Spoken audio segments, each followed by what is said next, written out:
Salut mesdames et messieurs, de retour dans ce nouveau programme. Aujourd'hui, nous allons faire une vidéo qui a longtemps été demandée, une vidéo qui a été attendue. Nous allons parler aujourd'hui des meilleures stratégies en fait. Des stratégies vous permettant de travailler ici à Dubaï. Que vous soyez diplômé, non diplômé, on va expliquer un peu les stratégies de tous les deux cas. Donc pour cela, aujourd'hui, nous sommes à Dubaï, nous sommes à Deira. Nous avons un invité de marque qui est là. Il va nous parler, il sera avec nous durant tout ce programme. Il doit nous donner tous les détails, les explications que vous voulez savoir seront dites ici, même dans cette vidéo.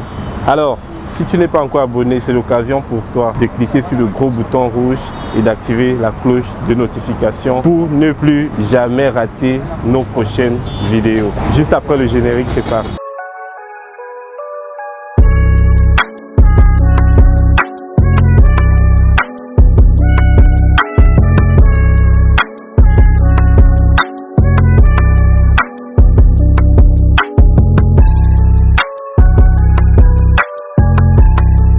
Alors, salut mon frère.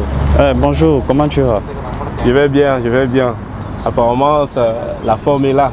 Non, je vais super bien. Alors, et aussi, il fait beau temps aujourd'hui, donc il n'y a pas de problème. Vous êtes très élégant. Merci beaucoup. Bon, déjà, vous allez vous présenter et nous dire un peu plus sur votre personne. Moi, je m'appelle Dieudonné Assa, je suis camerounais. Et je suis arrivé à Dubaï, ça fait un bon bout. Pratiquement 6 ans, c'est-à-dire de 2016 jusqu'à 2022 aujourd'hui. Oh, 2016 à 2022. Ouais. Donc ça veut dire que tu as Dubaï là dans ta main. En quelque sorte, si on peut dire. C'est vrai, donc chaque jour on apprend, chaque jour on doit se développer, on doit découvrir de nouveaux endroits et forger notre petite carrière quoi. Justement. Alors aujourd'hui, si tu es devant notre petite caméra, c'est justement pour nos abonnés qui sont là en train de te regarder en ce moment. Alors, on doit un peu toucher cette technique-là, les techniques que tout jeune Africain ont besoin de mettre sur pied une fois ici à Dubaï pour pouvoir décrocher un bon travail. Alors, nous allons parler ici d'abord, premièrement, de ceux qui sont diplômés en Afrique. Oui. Qu'est-ce que tu peux nous dire par rapport? Aujourd'hui, nous sommes ici à Dubaï, mais il faut dire que nous sommes dans les Émirats Arabes Unis. Et c'est un ensemble de 7 États. C'est-à-dire que vous venez, que ce soit à Dubaï, à Abu Dhabi, à Sharjah, à Ashman, Fujairah ou bien Ras Al Khaimah. C'est un pays qui regorge beaucoup d'opportunités et parfois nous avons un manque d'informations. Ça, c'est surtout le point culminant pour nous, généralement qui quittons l'Afrique pour venir ici. Donc avant même d'arriver ici, il est important pour nous de nous préparer psychologiquement, mentalement, financièrement avant de venir. Particulièrement pour quelqu'un qui est diplômé, je vais prendre quelqu'un qui a une licence en finance et comptabilité ou finance en commerce. Généralement, ils appellent ça BCom, Bachelor in Commerce, ou bien Bachelor in Finance and Accounting. Vous pouvez bien évidemment venir ici. La première chose qu'il vous faut faire, c'est quoi? C'est apprendre la langue, l'anglais. C'est-à-dire avant de quitter dans votre pays, parce que si vous arrivez ici avant de vous inscrire au cours de langue, ça va vous coûter cher. 6 mois à l'avance, lorsque vous préparez pour venir, apprenez d'abord l'anglais. Lorsque vous avez appris l'anglais, lorsque vous arrivez ici, vous pouvez, disons, si vous voulez trouver un travail immédiatement, parce que quand on arrive, on a 3 mois, on est venu avec un visa touriste de 3 mois. Oui, vous pouvez trouver un travail où on a fait vos papiers. Et lorsque vous avez déjà fait vos papiers, il faut penser, qu'est-ce que moi je dois faire? Vous devez faire une formation. On a par exemple une formation qu'on appelle CMA, Certified Management Accountant. C'est une formation qui est reconnue internationalement parce que ça vous permet de vous arrêter à comment faire la comptabilité internationale et aussi sur le plan régional. Parce qu'on est dans un pays où on fait plutôt de la finance islamique qui est différente de notre finance. C'est vrai que lorsque les gens partent pour faire finance et comptabilité, on les apprend tout type de finance. Mais pour vous arrêter, localement et voir des lois qui régissent la finance des Émirats Arabes Unis. Vous pouvez faire cette formation. Une fois que vous aurez fini la formation qui dure par exemple entre 6, 8 mois et 1 an, ça dépend de votre niveau de compréhension, vous pourrez à ce moment-là déposer votre CV dans une compagnie, dans une société de la place, et cela va vous donner accès à un travail qui sera très bien rémunéré. Donc c'est un peu ça. Il y a aussi ce qu'on appelle le ICA, qui est Institute of Chartered Accountants. C'est un organe international aussi qui régit la comptabilité. C'est plus basé en Angleterre, mais ils font la formation aussi ici. Donc vous pouvez faire ça. Vous êtes reconnu internationalement et ça vous donne les points. Lorsque vous allez déposer un CV dans une compagnie, on voit que oui, vous êtes certifié ICA et vous aurez un bon salaire. Ça c'est par exemple pour ceux qui ont fait dans les finances et les comptabilités. Maintenant pour ceux qui ont par exemple eu un bac, vous pouvez aller faire sales et marketing. C'est aussi des formations comme ça qui durent entre 1, 2, 3 mois. Ça dépend du niveau que vous avez pris. Où on va vous apprendre les techniques de vente comme on fait chez nous au Cameroun. On va vous apprendre les techniques de vente. Et ces techniques de vente-là vont vous permettre, par exemple, d'apply dans une compagnie de la place, que ce soit en tant que sales. Parce qu'on va vous apprendre que ce soit les ventes, les techniques de vente traditionnelles, ou que ce soit les techniques de vente en ligne, ce que nous avons plus aujourd'hui.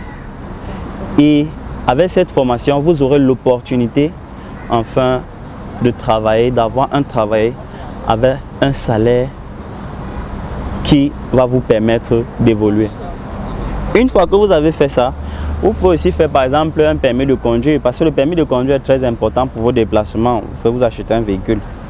Donc ça c'est pour ceux qui ont, mais aussi pour ceux qui ont fait les licences en marketing. Il peut aussi faire la formation de sales et marketing.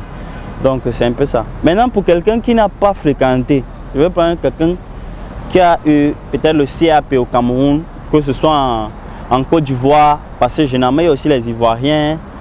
Ça c'est pour les francophones. Ça c'est pour les pays francophones.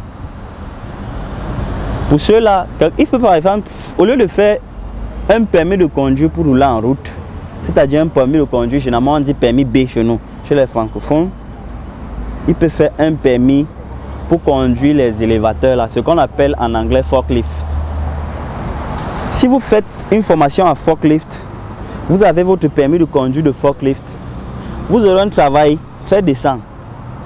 On peut vous payer 3 000, 3 500 dirhams parce que vous avez ce permis. Mais si vous n'avez pas le permis et que vous connaissez très bien conduire cet élévateur, c'est-à-dire le forklift, vous aurez dans les 1500, maximum 2000 dirhams. Que avec le temps, vous trouverez que ça ne sera pas suffisant pour vous à cause de vos charges. Donc ça c'est ça.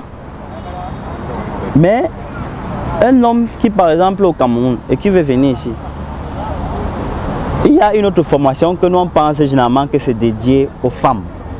Pourtant les hommes peuvent aussi faire cette formation. Pédicure, manicure, soins de visage. C'est une formation que lorsqu'un homme a fait et qui maîtrise le domaine dans ce pays, je suis sûr de moi qu'il n'aura pas moins de 3 500 dirhams. C'est-à-dire au moins 600 000 francs CFA. Ça c'est comme ça et puis vous êtes logé.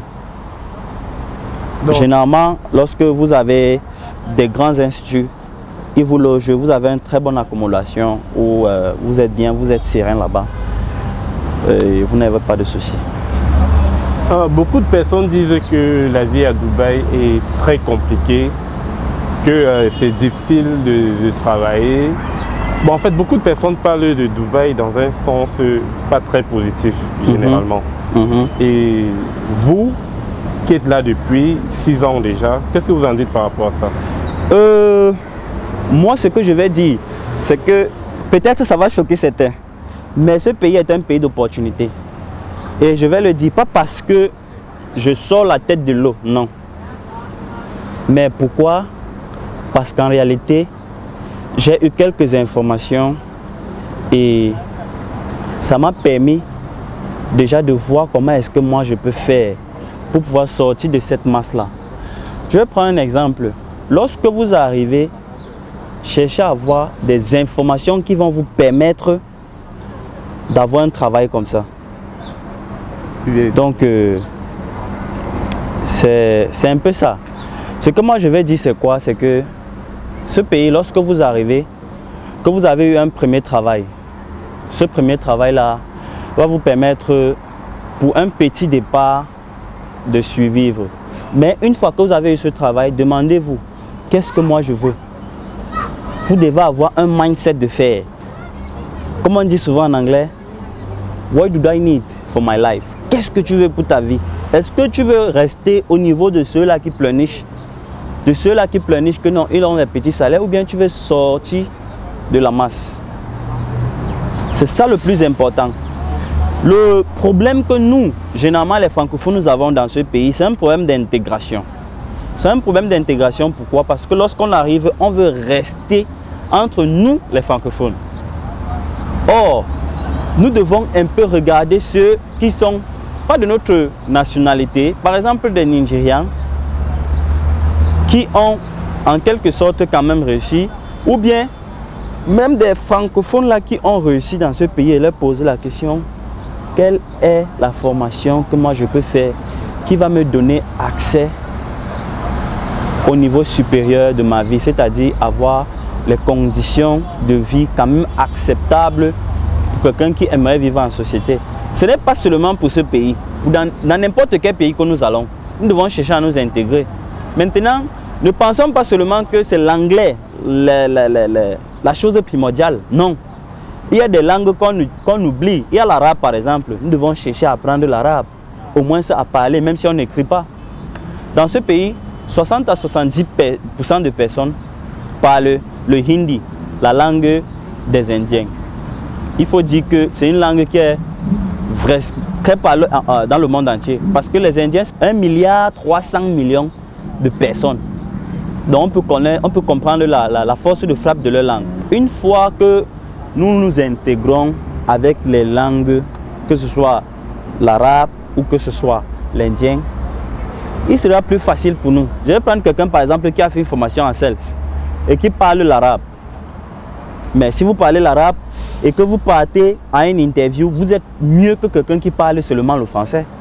Et vous avez un bon salaire lorsque vous négociez votre salaire. Si vous parlez l'anglais et vous parlez le hindi, je suis sûr que vous aurez plus de salaire que quelqu'un qui parle uniquement l'anglais. Donc, il y a aussi ce problème d'intégration là que nous devons faire. Et nous devons regarder sur le marché. Nous sommes là depuis. Ok, j'ai fait une formation, une première formation qui m'a permis d'avoir un travail, par exemple, disons, de 3 000 à 3 500 dirhams. C'est quoi la suite? Est-ce qu'il y a une autre formation qui peut me permettre de doubler mon salaire? D'avoir peut-être 5 000, 6 000, d'avoir 10 000.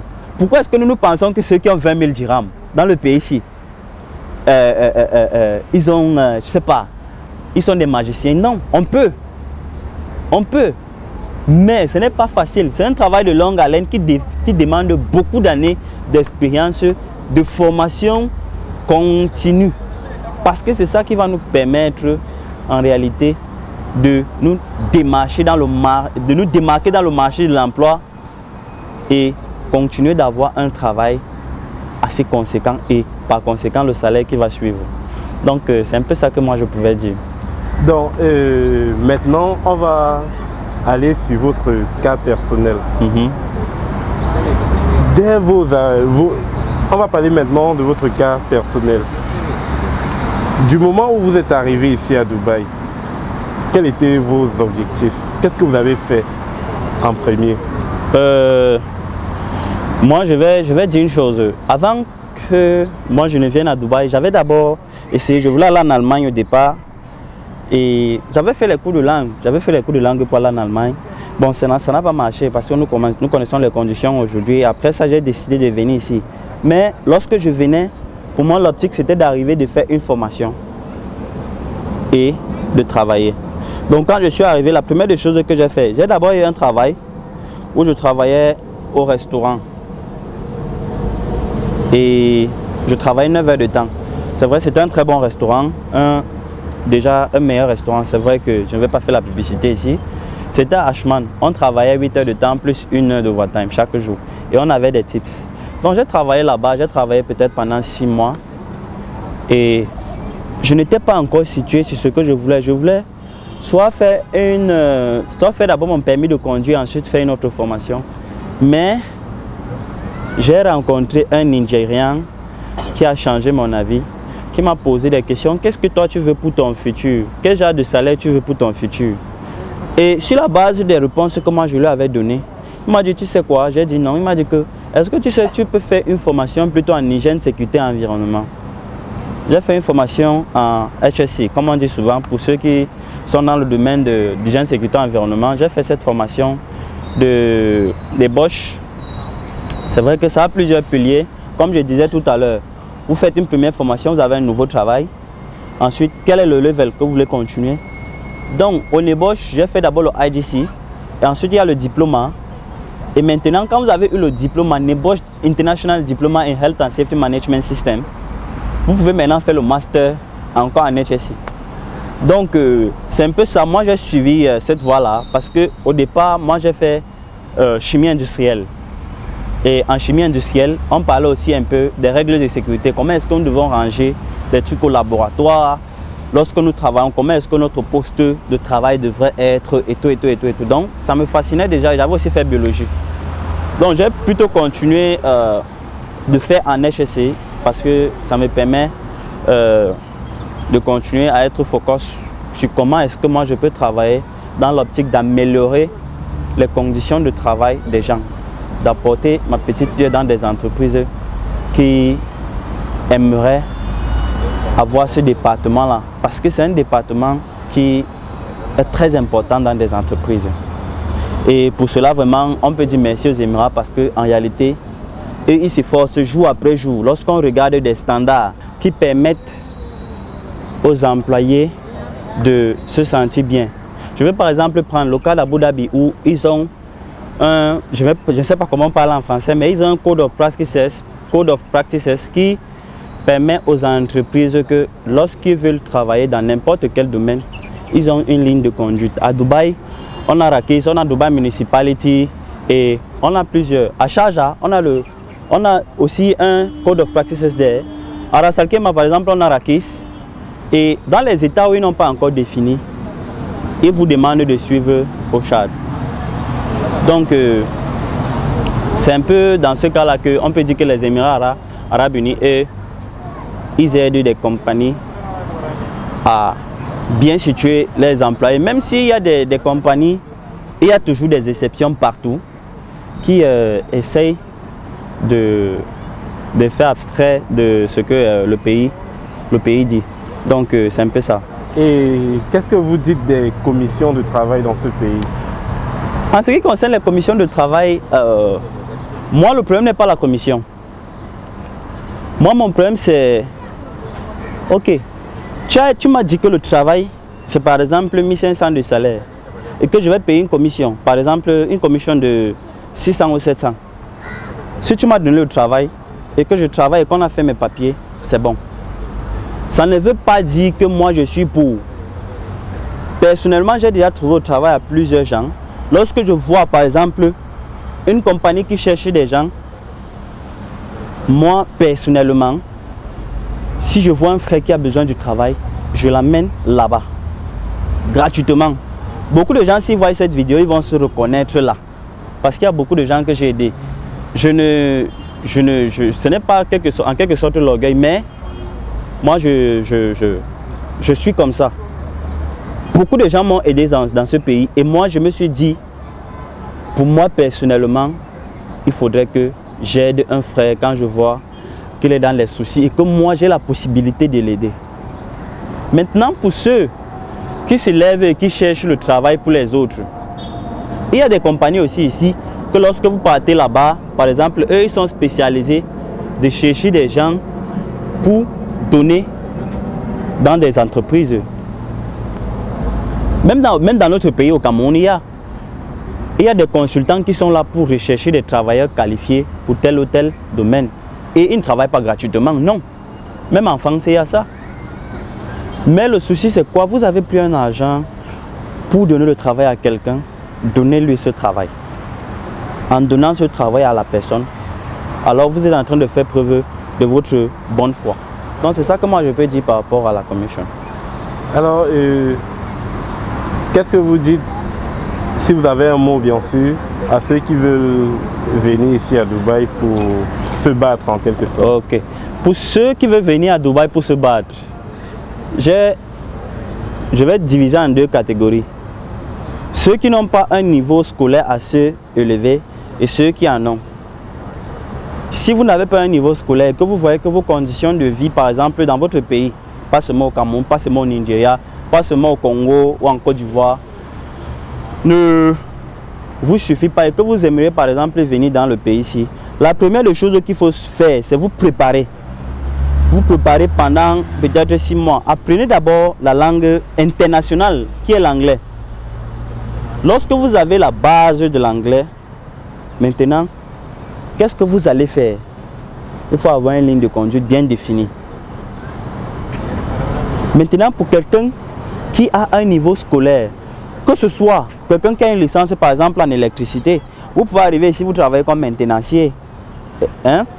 Et vous pouvez par la suite faire une autre formation ou une autre formation qui va vous permettre qu'avec le temps vous faire être electrical engineer. Que ce soit dans le domaine d'ingénierie ou que ce soit dans le domaine des finances et tout ce qui va avec, préparez-vous. Préparez-vous d'abord à la langue internationale qui est l'anglais. Et ensuite, lorsque vous arrivez, si en venant, vous avez suffisamment d'argent, faites la formation avant de trouver le travail. Si vous n'avez pas assez d'argent, trouvez un travail qui va vous permettre d'avoir une résidence. Dites, chaque mois, je vais cotiser tel montant, jusqu'à ce que, quel que soit ce qui arrive, je ne touche pas à cet argent.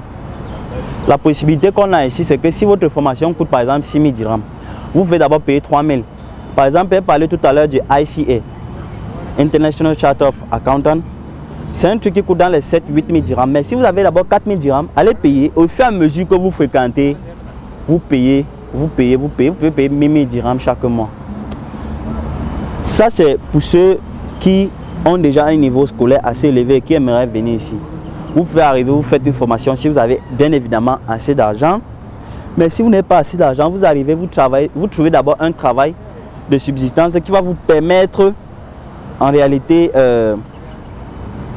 d'avoir une résidence. Et une fois que vous avez la résidence, alors poursuivez votre objectif. Et je suis sûr que dans les 2 prochaines années, vous allez vous démarquer de la masse. Donc c'est ça que je peux dire. Alors dans les 2 prochaines années, vous allez vous démarquer de la masse. C'est ici que s'achève cette vidéo aujourd'hui. Chers abonnés, nous avons été là pour vous. J'espère qu'à partir de cette vidéo, vous aurez quelques idées claires. Si tu veux venir ici à Dubaï, prends la peine de suivre cette vidéo et abonne-toi, active la cloche de notification pour ne plus rater les prochaines.